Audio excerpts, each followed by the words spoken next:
Well, hello, golfers. Chris here, and this is The Game.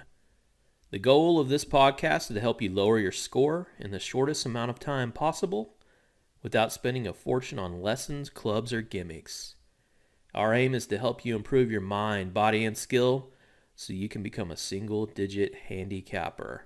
And we want you to be able to do it all on your own, teaching yourself the game. Hey, it's Chris here with the golfaggressive.com podcast, and today we don't know what the hell we're talking about. We're just going to cover pretty much everything and anything, and I wanted to remind everybody. Because you're a stubborn golfer, and that's what we're talking about. Me?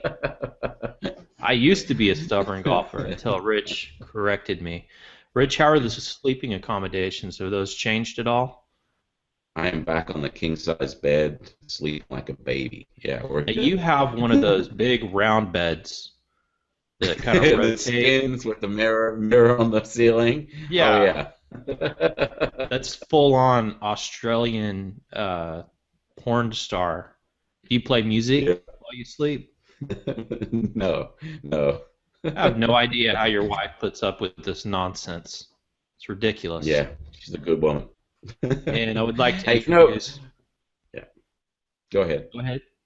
I got to hear this. I was about to say, I got an email yesterday about a news report in Australia because there was apparently some raining spiders, and it basically blanketed a whole town with webs, and they were just basically flying down. And so I haven't read the whole story yet, but I saw the picture and got the visual on it, and so yeah, it's crazy. So I don't know exactly where it was, but that's one place where people have to avoid.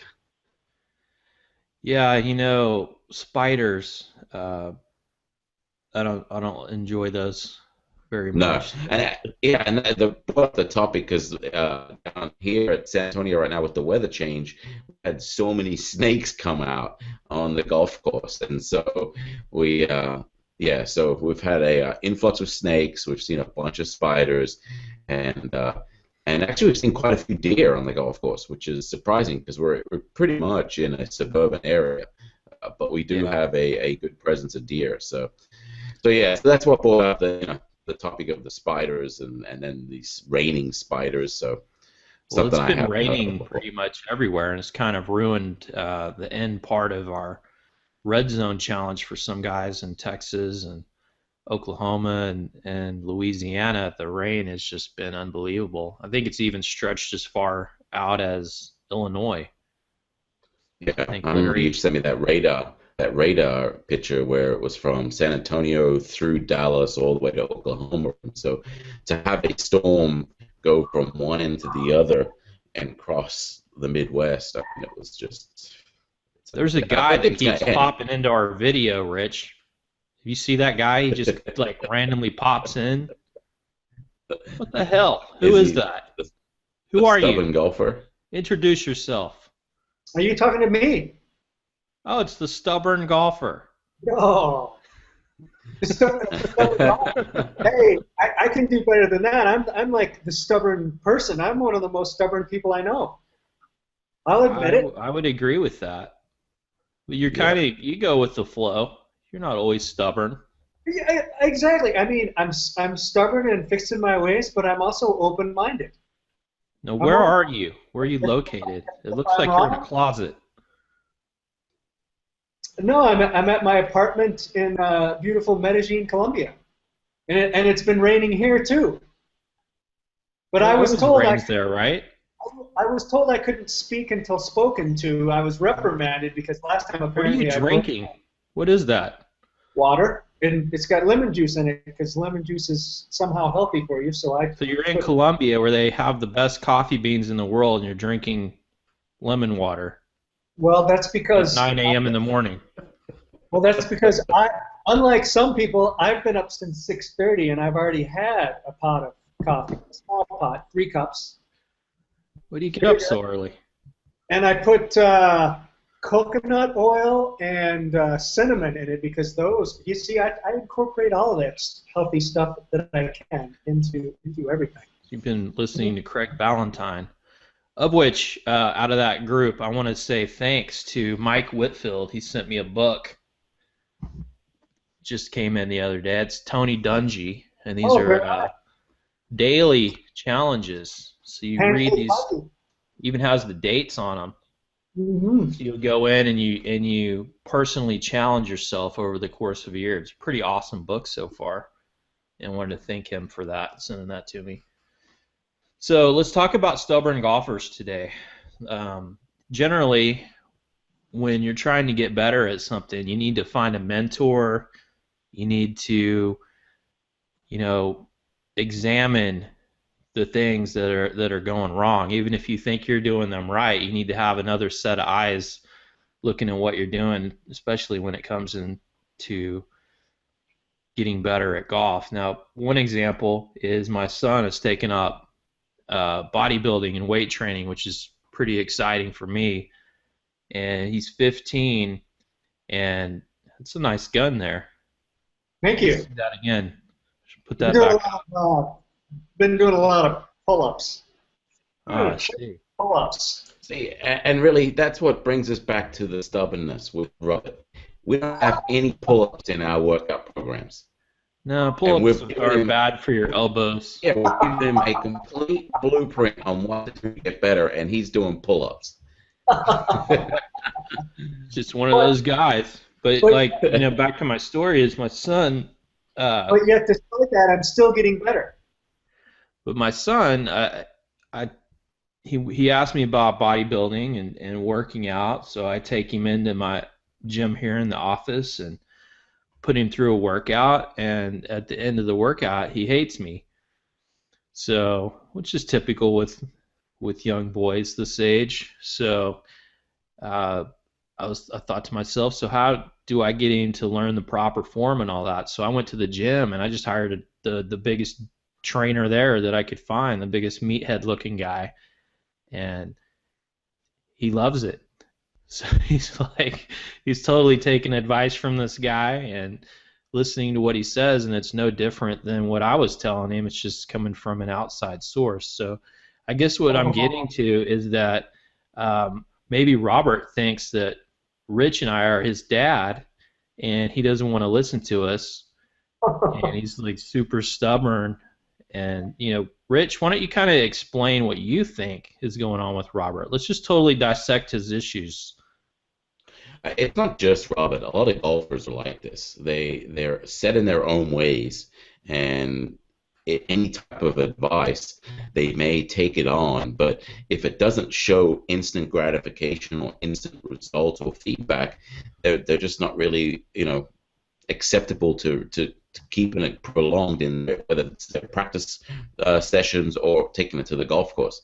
If you were to question or a handful of instructors, most times you'll find that when they give instruction to a student, they just don't use it. They'll get a lesson, and you'll see them on the range the next day, and they're doing something completely different.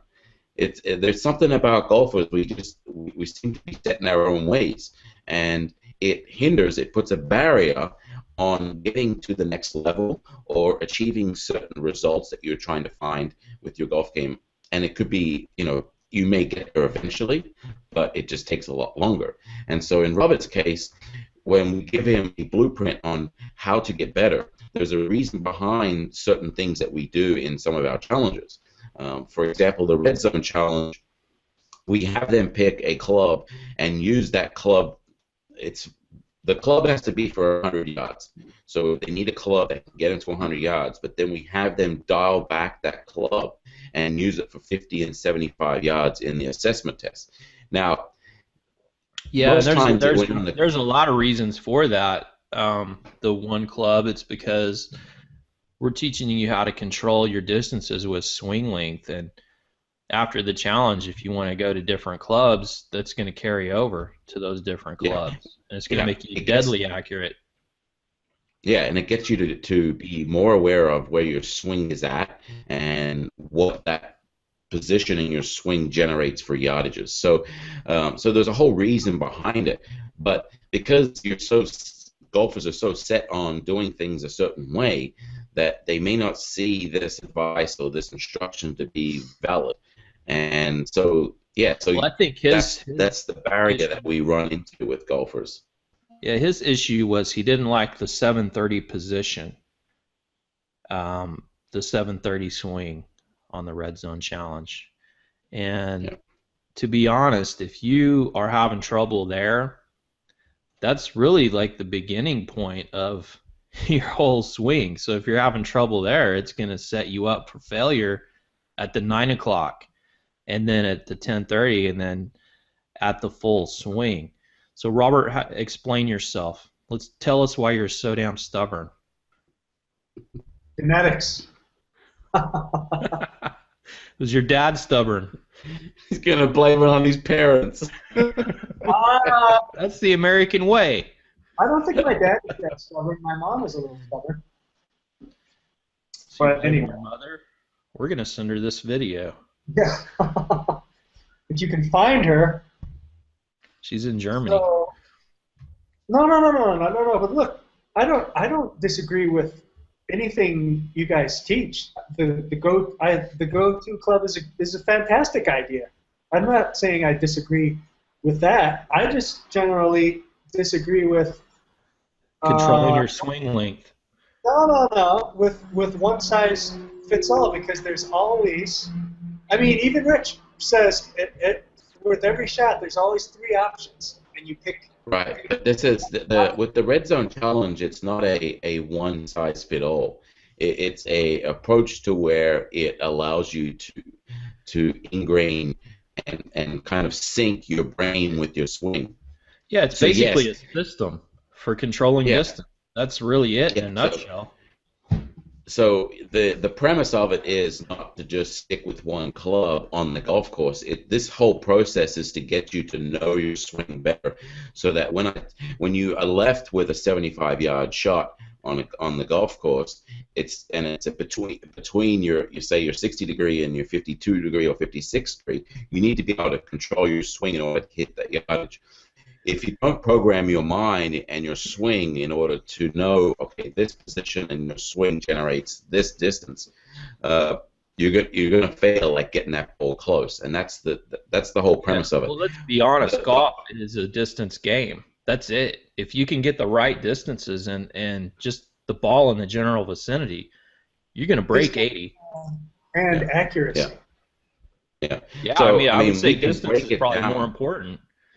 Yeah, so we can break it down to where if you've got 3 wedges in your bag, you can do the assessment based on the 3 wedges at certain distances. So if you have a 60-degree wedge and you hit that, say, max at like 80, so you could drop it down to do 75, 50, and then 35. And those are your 3 distances to control your swing. So with the program, we just focus on the one club, but the whole idea behind it is to dial in swing sequences and distances so that when you're on the golf course, because the thing is, most of the time you're not left with that yardage that is a perfect full swing, whether it be with your 60, your 52, your 56, or your wedge. So, so this is where you have to really know your swing and what it does Rich, to generate the distances. I mean, you've seen me hit. I have trouble with the driver, but I hit a 3-wood pretty good. I hit my irons really good. What's the difference between you and I? It's the short game. I mean, you kill me on the short game.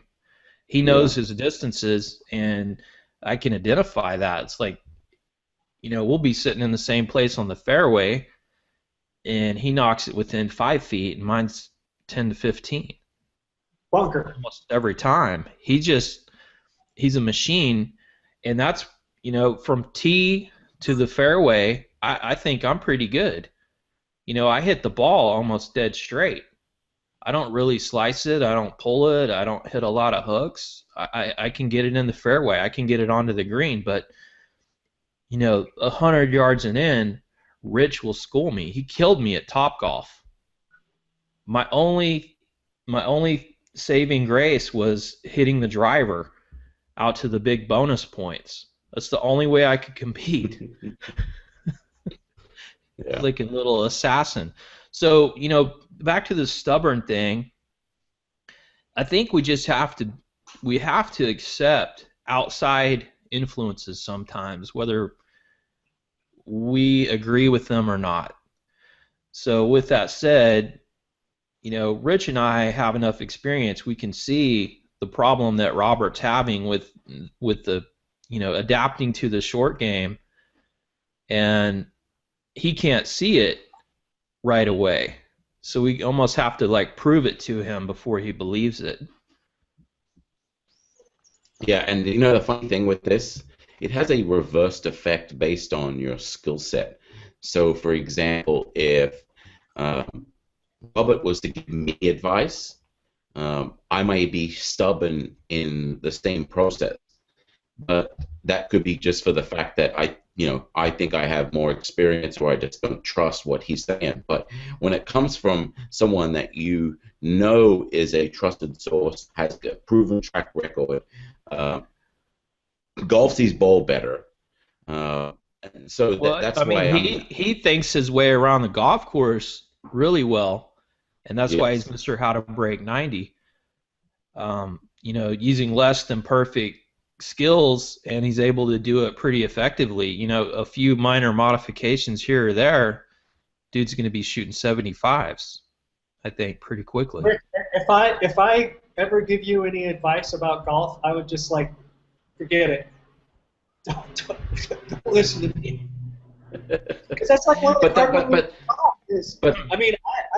Rich sees things differently than you or I. He sees them from like almost a tour player's standpoint, whereas you or I don't. We see them as like almost the working man. We got to get this done somehow, some way, and it doesn't matter. And Rich's is like super polished, and he's got all these skills and things that he doesn't even think about when he does them. 'Cause sometimes I'm like, Rich, did you realize that you just did that? And he's like, no. He's just been trained so well over the years. Become natural. And that's a funny thing. I've got my pre-shot routine with my driver now, where when I go to set up the club, I will spin the ball on the tee as I'm setting my club up, and half the time I don't even know that I'm doing it. It becomes automatic, and it's like a little trick shot. Yeah, that's what it is. They're like, what's he doing? He's spinning the ball and then hits it. And so, let me ask you though, does that ball ever come off the tee when you do that? Because that would be a penalty, right? No, because I'm setting up. But for the most part, when I'm spinning it like that, and I'm not thinking about it, it doesn't fall off. You spin it with your hand, or you spin it with the driver? With the driver. The driver head. Yeah, so the ball's on the tee. I'm setting up, and as I'm setting up, I can't believe you've never seen him do this. I'm like, what the fuck are you doing? I've never seen. I don't think I've ever seen this. Wow, that takes some good hand-eye coordination to spin the ball. But the thing is I'm not really even thinking about it. So when I do think about it, I don't do it. It's just it just becomes part of my routine. Robert, he hits bad shots when he doesn't do it. So make sure you point it out to him. All right. Truan, if you're out there listening, I'll have to file that. They know. In South Carolina, that one day, I pointed that out, and you were off in the ditch. Yeah. Well, we should have gone back to a 3-iron. Probably could have at that course. Yeah, so, I mean, just being stubborn and, it impacts all parts of your life. In business, I'm stubborn. Rich is stubborn. Robert's stubborn. We're all stubborn in our own ways. But in golf, it doesn't really help you to be stubborn. So you should be open to new ideas and new ways of thinking. And you can't just throw something away because you don't like it right away. It's kind of like advancing from one exercise to a more advanced exercise. You don't really see the benefit until you can kind of feel it. You're actually able to do it, and you can feel what it's doing for you. Same with golf. So on the Red Zone Challenge, if I were to give Robert any advice, it's like, okay, so you stink at the 730 swing. You don't like it. So you should master it. You should love it. You should grow to love that position. turn a weakness into a strength is basically what you're saying. Exactly. You should own that, because I guarantee you, if you can master that 730 position and that 730 swing, your chipping, your pitching, your golf swing, it's going to be night and day difference. Well, There's some reason in your swing why you cannot do that, and I think it's because you're rushing it. Well, I like the 730 chipping around the green. I use the 730 swing. I just don't like it for a 50-yard shot. You just have to trust the loft on that. Mm-hmm. Don't force it. Just trust it. Just let it unfold naturally, slowly. And I have to use, well, you know, you got to hit the go-to club 100 yards, so it can't be the 60 because I can't hit the 60, 100 yards. I don't know anybody using a 60 really with in any the degree of challenge. accuracy. So it's I use a 54. It really depends. You know, it could be the wind. So this is how adaptable this is. So one day, if the wind's into me, I'll be using a 54. If the wind's at my back, I might use a 58. Mm-hmm. I might use a 60. But the same principles apply. Mm-hmm. You know, It depends on the course, too, because, so for example, the course I play, almost every time you're 50 yards out, either the green is elevated or you got to hit a shot over a bunker or usually both. So plus the greens are fast as heck. It's like trying to hit the top of a Volkswagen. Well, you're talking about chipping, though, right? Get the thing to stick. I'm talking about from like 40, 50 yards out. I mean, there's usually an opening in the front of the green, but every other direction is surrounded by bunker, If you're using a 60 degree, you shouldn't be really running it in there. It should just kind of be plopping in there and stopping nicely. That's why I like to use the 60 degree from 50 yards instead of the 56. That's what I'm saying. Right, but at 45 yards, that's not a full 60 degree. No, So absolutely not. it's the same principle. While we're using a go-to club for 100 yards and then using it for 175 and 50, the same principle applies for your other wedges. So while we're having them focus, and you're the same thing when you're in the challenge, focus on your 100-yard club for those three distances, you need to still apply that for your other clubs. That's why we give you one club to pick, because we want you to master these different swing positions and trust it, and then you can take that same swing, those same swing lengths, and apply them to the 60, to the 58, to the 56. Actually, it's with every club in your bag. Yeah. You should be doing it. You can do this with a 7-iron. Right. Yeah. So we're doing with 100 yards and in, but this same principle should be applied to all of your clubs, because you never left. Very rarely do you have that precise number that you need to be hitting that club. So whether you have to dial it down a little bit or hit a little bit harder, those are the situations you're left with. So the principle is what we're having golfers focus on. It's not the ideal situation for all of your clubs, but it's the principle of it that we want to pass through to the golfers in the challenge. Because, like you said, this works with any swing. It works with the flat plane swing, the single plane solution. Yeah, because it's not a swing method. This is just distances, basically. It's dialing in your clubs, your swing length with yardages. So there's no swing method or swing plane or anything like that built into this. We're actually not really having them work on anything swing related. There is a few drills here or there that allow you to get into certain positions, but those can be done with any method that you're or swing plane that you're on. All right. Well, now that you've explained, the whole point of the thing is the 1030, the 9, the 730, the different swing positions with the club, as opposed to dialing in on a certain distance, it makes a lot more sense. And I did watch the video, but remember, in addition to being stubborn, I'm impatient. So maybe I missed that. I think we're the same on both of those. I'm stubborn and impatient too. And the most impatient person in the world in this little podcast is who, Rich? It's not me. Rich does everything fast. Like, he doesn't mess around. Like, time, he doesn't waste any time at all. Let's smoke a cigar. Well, take his time. Why Smoke a spend? cigar. Yeah, why spend 30 minutes eating your dinner when it could be done in 2 minutes? So I timed him one time. We were on a trip, and I noticed he was taking showers like insanely fast. I'm like, how can you take a shower in 5 minutes? And he's like, oh, it's longer than that. 4.5 minutes later, after I timed him, he was completely dressed. He took a shower and got dressed in 4.5 minutes. What was it? The 3S system? It's the shit, shave, and shower in under 5 minutes. Rich was actually writing a book about how to take a shower in 5 minutes or less. A shit, shave, and shower under 5 minutes. I just couldn't really figure out how to write like 300 pages of taking a dump, shaving. Yeah, I mean, well, hey, there you go. The version 1 of How to Break 90. We could be a supplement guide.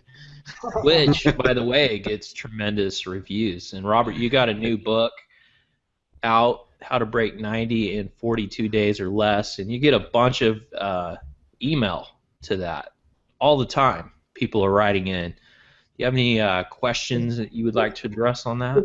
With comments and questions.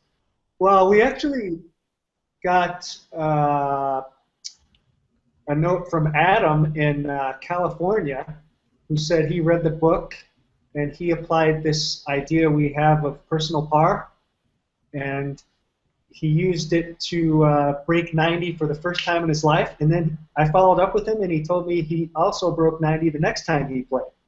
And he had a quote. Can you read that quote exactly? What he said? Let's hear the quote. With the swear word there and everything. Yes, let's hear it. All right. I want to hear the testimonial. I gotta You guys to find it. But yeah, no, I mean, I think when you look at what the first book had to the second book, it's really come along. It's sound advice, and it's just making it simple. I think a lot of people in that category overcomplicate things. So one, the personal par is great, but I think also focusing on his 6 critical golf skills can really, take their game to another level when they may not even be having the time and the effort to work on it. All right, I found it. All right, so it says, I read How to Consistently Break 90, and it inspired me. I had never broken 90 until this very morning. I used the personal par idea, and boy, did it work. I put down an 87 as my personal par. Well, guess what? I shot a fucking 87. Sorry for the swear. I'm just still excited and happy beyond belief. I now hope to continue to use your tips to consistently break 90. Thank you for your tips and fitness regimen. My confidence is at an all-time high. Adam. Now, he's obviously he's very happy with the results from that book. So yes, exuberant, I'd say. So yeah, I mean that's pretty awesome that we get things like this in quite often, but I don't think we've ever had a testimonial like that. Right, with the colorful language, shall we say? Yeah, I mean, but Richard, his favorite golfer is Matt Kuchar. Rich, how does Matt talk during a round? Should they put a microphone on him on TV? I would guarantee everyone that would hear him when he's walking between the ropes or between shots, they would never estimate that what he talks about, how he talks, is what they're expected to, because he comes off so polished on interviews, but during the round, man, he's I love it, I would be. I'm surprised by that. So maybe we just quickly talk about personal par. So I mean, it's really most courses are par 72, so they've got par threes, fours, and fives. 4 par threes, 4 par fives, 10 par fours adds up to 72. Well, if you want to break 90, all you have to do is shoot one better than bogey golf. So, for example, what my personal par is on the course I play is 86. So I basically say I'm going to par every par 5 because I can usually reach them in 2 with a good tee shot. So there's no reason I shouldn't be able to par them.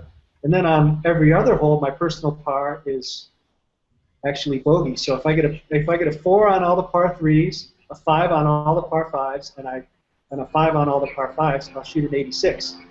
So, knowing that, stepping up to the tee box, that Now, are you adjusting that personal par? So, say for example, you've identified that 86 is a little bit too fetched. Do you push it back to like 89 one day, or is it an adjustable personal par, or this is what it's going to be, and we're going to go from there? I don't. My personal par is still 86. I mean, that doesn't mean I'm happy with 86. I've shot better than that. But see, I kind of do it like, there's no reason that I can't par all of the par 4s. So Yeah. if I have a good drive and I have like a short iron to the green, then I'm thinking, hey, let's get a par, which would be like a personal birdie for me, and that just puts me one stroke ahead of the game when I get to my like personal devil's triangle, which for me on this course is 11, 12, and 13. They're just very narrow. It's rare that I walk out of there without getting a double on at least one of those. I think the personal par is brilliant, just because what it does is it relieves the pressure valve. So many guys that aren't capable of shooting a 72 are comparing their game to the scorecard, which is really for scratch golfers. Yeah, exactly. It's not set up for the average golfer. Ideally, if it was set up for the average golfer, they would add 1 stroke to every single hole. Yeah, just adjust the 72, like you say, is for a scratch golfer. So all the personal par is adjusting the scorecard to your personal skill level.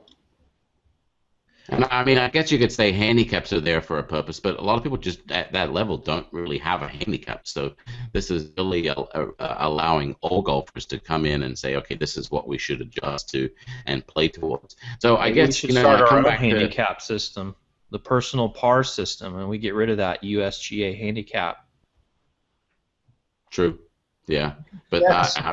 Really, is it going to eliminate sandbagging? Really, that's the whole key. If we can come up with a system that eliminates sandbagging, then let's do it. But that's usually the big issue with handicap systems. The problem with sandbagging is... Go ahead. Well, I was trying to go back to the personal par and the adjustability of it. So do you recommend it be adjusted? So, for example, you consistently now are shooting, so your personal par is 86, and you're consistently shooting, 87, 88. So do you adjust it at a certain point, maybe go down a little bit further, or do you adjust it to the conditions? So say, for example, you roll up to the golf course and it's blowing 30 mile an hour with light drizzle. Are we going to adjust it based on that, or are you set on that number and just keeping it there until you consistently break it? I don't personally adjust it based on like weather conditions, windy days, or anything like that, because even if it's windy or wet, I still ought to be able to bogey, the 14 holes, and I still ought to be able to par the par 5. I actually am considering adjusting my personal par because I've broken 86 several times now. So I'm like, hey, maybe I should set the bar a bit lower. And so the next thing I would do is I would, if I want to make my personal par 83, I'll find the 3 easiest holes for me. They're not necessarily you look at the scorecard and take the 18, 17, 16 handicap holes, which someone else says are the easiest holes. I'll take the holes that seem to be easiest for me, and I'll just readjust my personal par as par on those 3 holes, and now my personal par is 83. Do you That ever makes sense. wonder Yeah, how I they think you come up with brought up a those? good. Yeah, you brought up a good point on that. Just eliminating or giving yourself the pars and the bogeys and based on course index ratings for each hole may not be the best way to do it because those holes that are rated 1 or 2 may not be considered the hardest holes for you.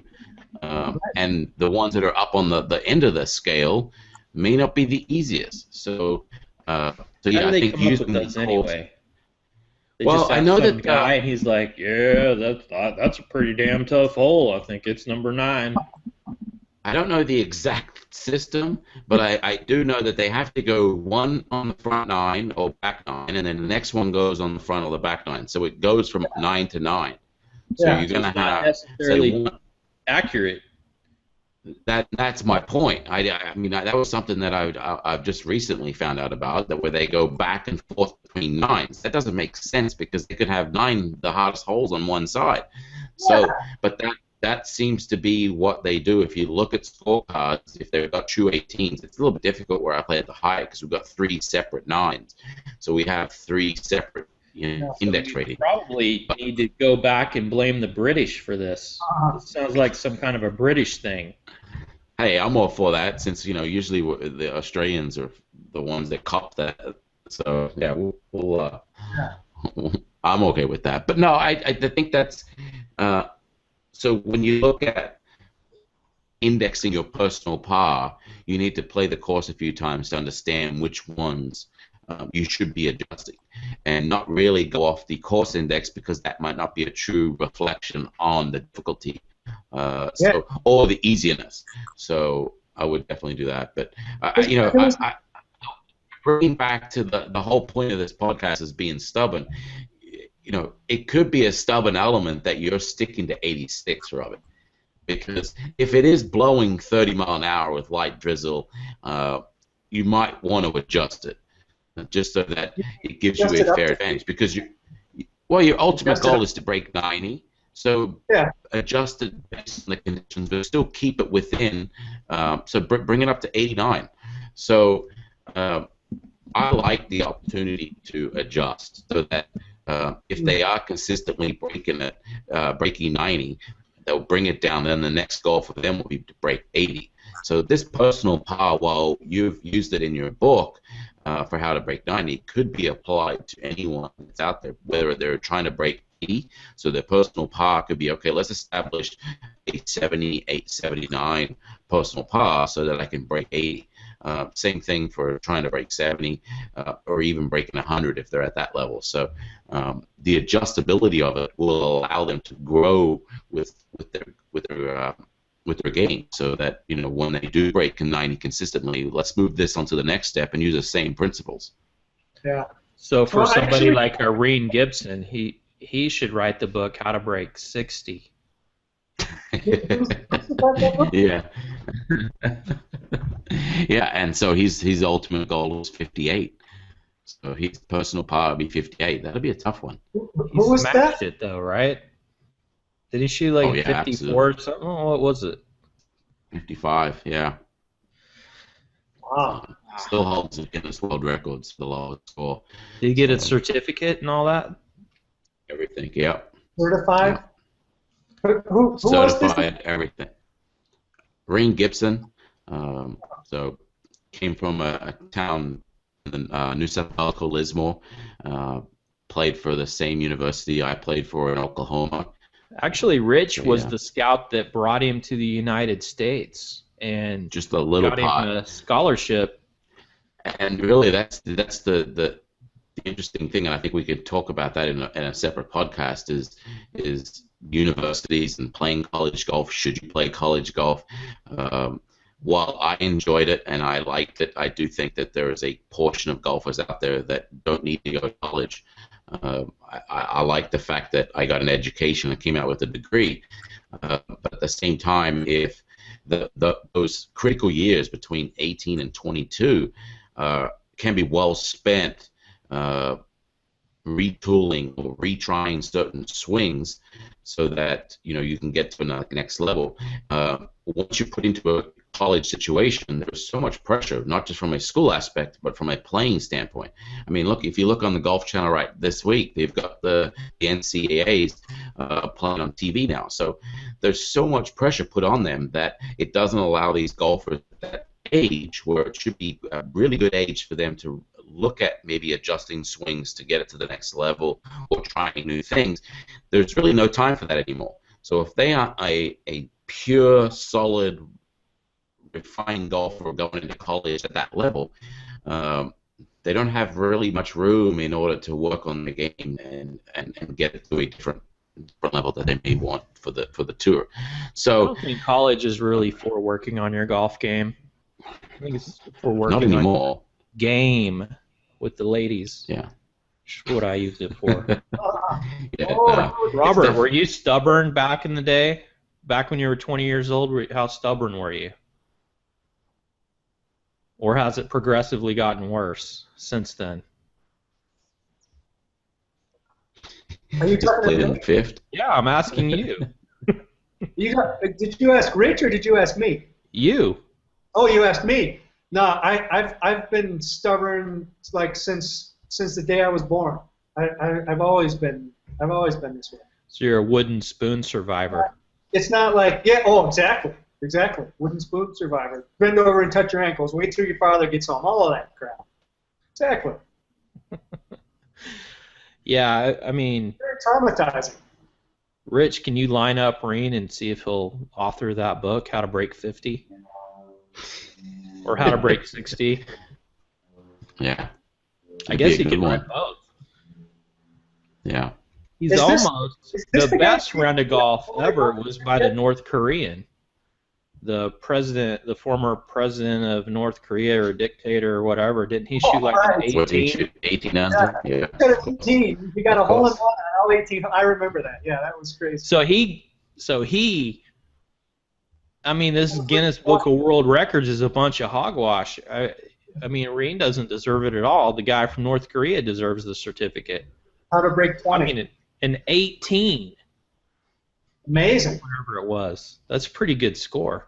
Yeah. Yeah, and So- the whole country to validate it too. Let's see this course. I've actually looked at it from satellite. It looks pretty good. I would never go there to play it. Reachable. I'd never leave.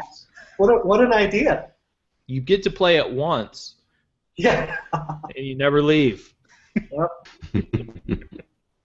And then you're So, on yeah, permanent Dave- vacation. Today's podcast was just about being stubborn and, trying to learn how to get a breakthrough and move ahead and learn from,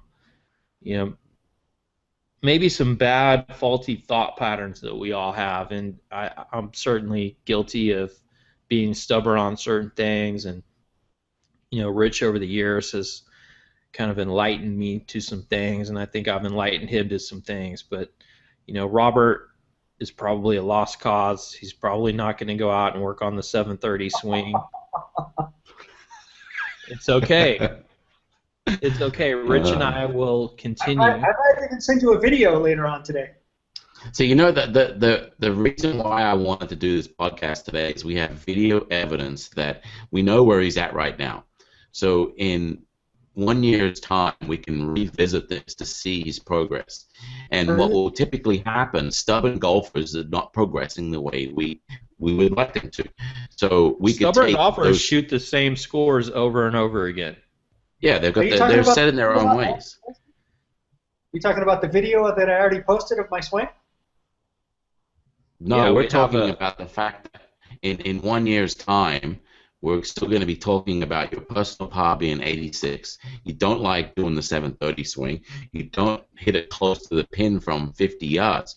All of these things that the Red Zone Challenge is designed to accomplish and overcome, but because you're set in your ways, you're not going to progressively get better.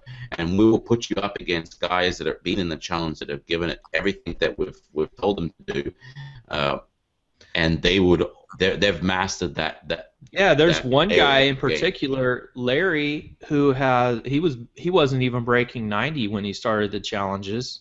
He's halfway through the challenges, and he's he's busting out 80s. He's so close. He shot a 38 the other day, I think, on 9 holes, and then the rain got him. Yeah. Before he was So able I'm to. going to run. The 6 weeks has been completed, and I've got 5 o'clock today is the deadline for the last assessment. You need so to push tonight that I'll back. go. You need to push that No. back because Paul in Houston, he's going to have to use a boat to get Yeah. out to the driving range. There's just I no know. way he can do it. And there's other guys Hey. that are, you know, So the next challenge should be on balance, because you're going to have to balance on the boat as you're Yeah, hitting your exactly. shot. So yeah, you can't, So there you you can't go. fire a cannon from a canoe. Will be the yeah, I might push it back, but I will have some good data already, because quite a few of them have already submitted their results. And so well. we You need can to have a sit little back. pushback because I know Josh in Arkansas, he's underwater too. It's been raining like crazy here, and you in San Antonio, you just got 1 day of it, I think, maybe 2. Yeah, we had quite a bit over the weekend, and that was it. But I was able It's to been play doing most what it days. did over your weekend. It's been doing here every day. Yeah. Hey, let me So, ask you but one no, more question on stubborn Now, hold on a golf. second. I'm going to ask you a question. You live in Colombia. Stand up and show See? us your shirt. That is a Spanish soccer jersey. All right, it says España on the back. And you know what? In Colombia, they take their soccer very seriously. And you're walking around in that. That's The World Cup disrespectful. They were That's excellent. completely disrespectful. No, I bought it here. I found I it in don't a believe store that. here. Not for 1 second. I also have a Colombian soccer shirt, and nobody has said a word to me about my Spanish soccer shirt. Well, you just haven't been in the right part of town yet. I'm telling you Maybe you right don't. now, you don't need to be wearing that outside. You will. There's trouble. maybe it'll They- knock the stubbornness out of They him. do like their football here. That's our secret to knocking the stubbornness out of him, is to put him in a jersey from a different country. Oh, and then I'm going to get the snot knocked out of me, and I'll just be knocked Yeah. senseless, and I can Yeah. be reprogrammed. So here's the deal: if we can break that stubbornness and put you on a path to getting better faster, that's ultimately our goal. But I will use this as video evidence in 1 year's time to assess where your game's at. Your personal par should be at 80 or below by then. And you should have already mastered the 730 swing and dialing it in with these 50, 75, and 100-yard clubs. Yeah, you should have already improved quite a bit if you would have adapted. Look, here's the deal. It's sometimes you can't see what we're trying to teach you until you learn it, if that makes Yeah, and sense. that's It's almost like excellent. a Jedi teaching, in the movie Star Wars. It's like the young kid thinks he knows everything. And then Yoda comes in and he has him do things that he doesn't understand. I was like, why the hell am I doing this? It's like Karate Kid too. But then all of a sudden it makes sense one day. I've already knocked 5 strokes off my score in the last, 6 or 8 weeks. So I am. There's no reason why.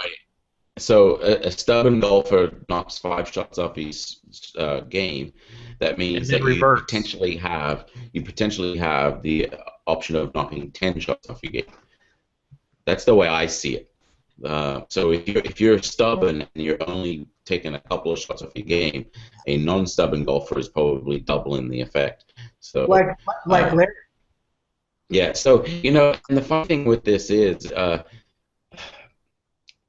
Advice from people, it always tends to you judge it based on your game and how it progresses in your practice. And so what I always try to instill in if I'm given a lesson or if someone's doing a swing change is to make sure they're feeling the position they need to be in. So ultimately for the 730 swing, you have yet to feel it where it needs to be. But once you identify where that feel needs to be or where that position of your club at certain points needs to be, it's easier to replicate. It's the same thing if you're hitting a particular miss, but you understand what caused that miss, then you have an idea of what to do to fix it and not to do it again. So I think the stubbornness, yes, is one portion of it, but if you're not able to understand the position or feel the position, that's where it becomes a problem as well. So just re-looking over the videos and going to the range and trying to make sure, or even get on with a video or get it on video, get on a mirror or get it on video to see, well, okay, this is the position I need to be in, but how do I feel in that position? Because if you can get that feeling, that will transfer over to doing the drill or doing the sequence a little bit better. So you'll Yeah, that's find a the lot big of thing golfers. for me is like, what does it feel like? And then if I can get that Yeah. feeling, I can program my brain. And then when I hit a bad swing out on the course, I know, hey, that didn't feel right. So then Yeah. I So can you go see a lot back of and practice, get instructors. some practice swings, and get it Yeah. back. So a lot of instructors you see on the range, if someone's on their backswing, they'll grab a hold of that club and they'll bring it through their swing. They want you to feel the motion of it or the swing plane. The senses of or the feeling of where that needs to be, if you enhance that and get them to know exactly what position they need to be in, you can transfer that practice over a little bit better. If I was to tell you do 730 swing and that's it, and you don't know what that position is or how it feels, chances are, one, you'll lose interest faster and you won't get it into that position. So This brings up a trying point to, because he was talking about pull hooks the other day, and generally that starts on the backswing when you're bringing it too far inside, or around your body. So if you're doing that on the 730 position, no wonder you're struggling with it. right. So it could be in a position that it's not correct. So just He's completely shut us out. He's not even responding now. He's just sitting there staring at us, waiting for this to be over. yeah, common elements of a stubborn golfer. How long do I have to endure this? For another year, I'd like to for see- another one full 365 days, so that I'll have video evidence that stubborn golfers fail at improving in their golf games. All right, I've got till May 27th, 2016.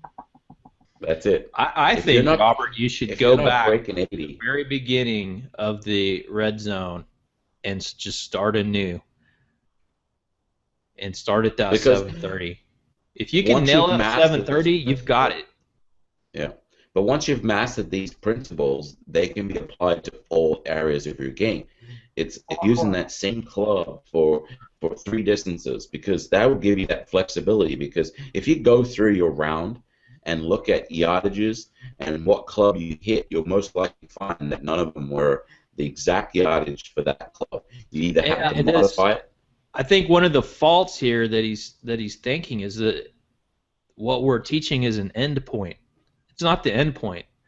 It's like when you become a black belt in karate, that's the beginning.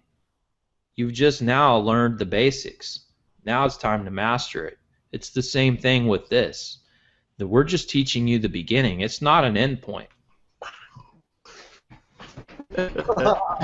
Yeah. I'm going to karate chop you from Medellin. I can't even say where you're living Which at. brings up another Medellin. in Bon Appetit magazine, one of my favorites because they What's it called? got to cook incredible stuff. Bon Appetit. Oh, gotcha. They went to I think it's Bogota. Bogota. You talking about a city in Colombia? Yeah. Bogota. And they, Man, you guys. and they tell you exactly where to Colombian go. geography. Where is Colombia? Is it in Africa? Yeah, exactly. It's in the southern. It's in the Cape of Good Horn. The It's Cape in of, South Africa. in the I southern thought it tip. was off the coast of Papua New Guinea.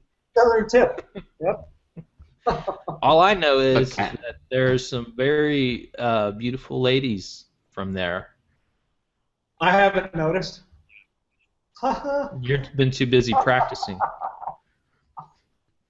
It's going to be stubborn. Don't come here. The women are ugly, and it's very dangerous. The drug wars are still raging. Stay away. Stay away. Super Go to expensive. Baltimore. It's much safer. And super expensive. Super expensive, too. I saw the Crazy. police in Baltimore. They've decided to stop going to 911 calls in certain parts of town. Oh, they were like, oh, that's in West Baltimore. I'm not going there. I wonder what caused that. They're like, get charged with murder, get thrown in jail, or sit here at the donut shop. I think I'm going to sit at the donut shop. Over Memorial Day weekend, I saw. Yeah, not a good situation to be if you need the police, I would say. But Yes, I anyway, used to live in Baltimore. stubborn police. Maybe the stubborn police, they need to get over being stubborn. Just like stubborn Robert. It must be a Baltimore thing. I'm not a native Baltimorean. So we're going to wrap this up, and went a long time here. We beat up on Robert. I think he's going to come out of this better, though. I think he's going to rededicate himself either to the Red Zone Challenge or to stubbornness. He's going to become more stubborn. Yeah.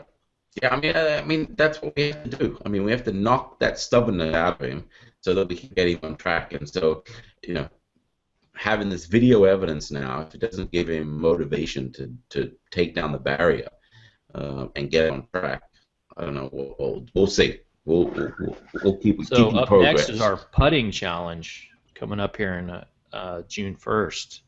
So I'm predicting, like, within the first few days, some setbacks from Robert, maybe some suggestions on how to do it better, his way of doing it better. That's usually what happens. What was his way? Explain. First of all, when we read what you told us, we were like, what? What's this guy talking about? You explained to us why you didn't like the method. So what do you want me to do? Reiterate my email? Yes. I know what it was. So, I mean, basically, it's the same principle. All I said was I like a go-to swing instead of a go-to club, and so I liked from 50 yards. What is your go-to swing? What is the go-to swing? I liked. Hey. Is that a full swing? No. Because See, the before I go-to even club started, is one club. I take the same swing with a 56, it goes 100 yards. The same swing with a 60 goes 75. It's the same swing. Okay, so what are you going to do at 30? Well, at 50, I discovered that I choke up on the 60 and take the 9 o'clock swing, and it goes about 50. So that's how I calibrated my distances. Seems confusing to me. Yeah. Well, That's see. what happens when you deal with stubbornness. But Yeah, everybody's. I mean, I get it. I get. I mean, most golfers have 2 or 3 wedges. You can dial them in at a certain distance with each wedge, but you're going to find with each of those wedges, you're not going to be left with the exact yardage. You're going to have to adjust your swing and knowing your swing. So this is the principle and the foundation of applying that same change to all of those wedges. You're never going to be left at full or 3/4 swing. You might find that, okay, I just choked down on this one a little bit, hit 3/4, 9 o'clock swing, and I get these distances. But how many times are you left with that yardage? So you need to understand that at certain points in your swing with certain clubs generate X distance. So it's the foundation of it. And so, yeah, we understand that everyone has more than one wedge. We know that. But the problem is that you never left with the exact yardage to give you that perfect swing on the golf. Yeah, so what are you going to choke down to the halfway down the club if you want a 30-yard shot? See, the method here is your method's imperfect. Ours is perfect. Oh, It's been proven by Tiger Woods Hey, so but you and see, Matt Kuchar the and Phil Mickelson. the good golfers play at least one shot in advance, so they know, oh, I want to be 50, 75, 100 yards out, and so they'll actually take that into account when they're That hitting. doesn't always work out, as if we've seen Tiger Woods lately playing from the trees. You're Yeah. correct. The only that- way he's able to make those scores that he's making is because he's got a tremendous short game. Oh, it's correct. got- That golfers on TV do look at that when they're playing layup shots. They're looking at the yardage they want to have left in. You're right about that, but the fact of the matter is that if they say they want to leave it to 75 yards, they may only leave it to like 80, or they may leave it to 70, and so they still have to adjust. So it's not Yeah, and their always caddy yes. tells them what kind of a They're swing, trying. Yeah, they're and then trying they to get rehearse to that. it, and then they hit it. So, well, that's their routine when they're trying to get it into position. It doesn't always work that way. They're always left with the yardage that. Which brings up another point. He's got caddies down there. They make you have caddies. So why isn't your caddy doing this for you? He should already be telling Doing you what? this. He Why should isn't be my having you caddy- practice swing lengths and writing down your distances and doing all this statistical data for you. It doesn't Well, sound that's- like a very good caddy to me. There's a bit. What's well, her name? I don't have the same caddy every time. You know, some days it's French. Yeah, What's but you your can caddy's have a- name? Is it a girl? Some Robinson. Some days, you know, they got a different caddies, and plus they speak Spanish and I speak English. I mean, I'm learning. I speak half Spanish now, so it's good enough. But sometimes they say stuff that I don't quite understand. It's all part of the challenge. And so, hey, so speaking of stubborn golfers, isn't Tiger Woods one of the most stubborn golfers out there? Because you remember when he was making that swing change and he was #1 ranked in the world, he'd already won 6 or 8 majors, and he decided to totally redo his swing, and I he think didn't win he's it. the opposite. I think he's the Yeah. opposite of stubborn. Yeah, And I then- think he, yeah, I see that as he's being always stubborn. changing. All of a sudden, he Yeah, won that's- all 4 majors in a row. He's the I opposite would of stubborn, though. Yeah, if he was stubborn, then he would have stuck with the same swing for the entire golfing career. Not being stubborn, he's open to making modifications in order to get better. He had that mindset that he had always had another level. What we always failed to see, because every swing change he had seemed to be perfect, and that he got to that ultimate level of being the best golfer in the world. So if he was stubborn, he would have stuck with that same swing he came out of college with and rode it the entire career. I got to be honest. I don't think his problem is in the short game. I think the dude is incredible at the short game, and that's why he's been able. I mean, seriously, he's been hitting it in the woods more than I hit it in the woods, and he's been shooting even par and better. That's pretty amazing. He's been saving his own ass with his short game. I think he I needs really to think find a it comes swing to down get to- it into the fairway. Yeah, I don't even really think it's that. I think it's just the playing field. When you look at when he first came out, I mean, he's hitting it. Well, he's you know, nowhere near 30. what he was playing. Well, but I mean, you look at, he was the dominant force in being like a refined fitness golfer. He used to hit it past everyone, the sheer power and clubhead speed that he had. Now, I mean, he's in the middle of the pack with the golfers that are out there now. I just because think that all this whole is generation ridiculous. has grown up. Just bashing on him is ridiculous. Oh, yeah. 2 years ago, he was the player of the year, and he won 6 tournaments. Yeah. 2 years ago. What were we doing 2 years ago? How many majors did he win 2 years ago? Doesn't matter. He was the player of the year, and he won 6 tournaments. That's all he cares about is winning majors. But my point is, it hadn't been that long. He's had some injuries. If he can find the fairway on his drives, he's going to be right back there again. See, it's always more fun when he's in the thick of it too. It's more fun to watch. Yeah, it is. He's very entertaining.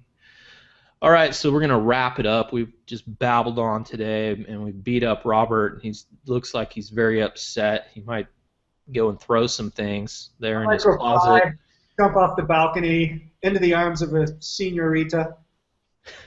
All right, so I think, leaving this week's podcast, I think the challenge will be to whether it be on our Facebook page, whether it be on email, whether it be on our YouTube channel. Let us know what's stopping you from becoming the next level, or whether or not you're stubborn.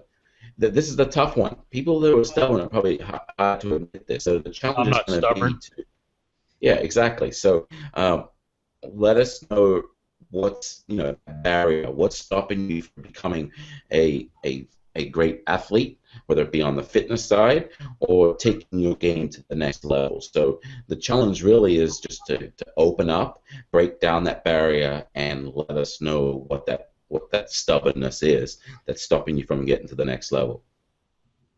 See, all right. Yeah. So, Robert, my challenge to you is go practice that 730 position. Check your body positions. There's some videos out from Nick Faldo where he sticks the golf club into his belly button and he rotates to the 730 position. Go watch those videos and just go do that. And practice that as your motion. That's it. That's all it is. I would like him to use an upside down sword. Wow, Harry Carey. Oh, Well, that's dangerous, Rich. So that's the week's podcast. Yeah. I'm Chris. I'm here with Rich and our tamed How to Break 90 compadre, Robert. So thanks for joining us and have a good week. Adios, amigos. Every time you step on a golf course, there is a silent distance killer that is draining the power from your game. This power drain increases your strokes as it decreases your confidence. Thanks to DriverBully.com, there is a proven method that overcomes this power drain and could add up to 100 yards on your long game. Go to DriverBully.com today and take the Power and Distance Challenge. See how our simple, proven, proprietary methods have transformed golfers using clubs they already have in their bag. DriverBully.com.